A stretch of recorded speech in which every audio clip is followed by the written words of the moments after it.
இந்த பக்கம் நான் ரொம்ப நாளா போகும்போதும் சரி, இந்த ஹோட்டல்ல உள்ள உட்காந்துட்டு பார்க்கும்போதும் இங்க வெளியில இருந்து பார்க்கும்போது இந்த அக்காங்கெல்லாம்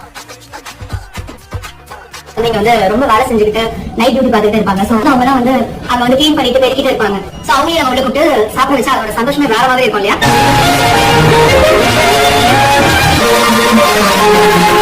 ரொம்ப நாளா அவங்களுக்குள்ள இருந்த ஒரு ஆசை வந்து இன்னைக்கு நடந்துருச்சு. ஏன்னா அவங்க வந்து என்கிட்ட சொன்னாங்க, ஆமாரியா நாங்க வந்து இங்க வந்து தண்ணி கேட்கலாமானே வந்து எங்களுக்கு வந்து ரொம்ப டவுட்டா இருக்கும். பிகாஸ் நீங்க பெருக்கும் போதே வந்துட்டு இது ரொம்ப பெரிய இடம், நிறைய காரு, பெரிய பெரிய ஆளுங்க எல்லாருமே வந்துட்டு போவாங்க. இந்த மாதிரி உள்ள கூப்பிட்டு வந்தது இன்னைக்கு இது ஒரு கனவாவே இருந்துச்சு, உள்ள போய் பார்க்கலாம் அப்படின்ற மாதிரி சொன்னாங்க. எஸ், இன்னைக்கு அந்த ட்ரீம் நடந்தது வந்து எனக்கு ரொம்ப ரொம்ப சந்தோஷமா இருக்கு. எல்லாருமே வந்துட்டு பயங்கர ஹாப்பியா இருந்தாங்க.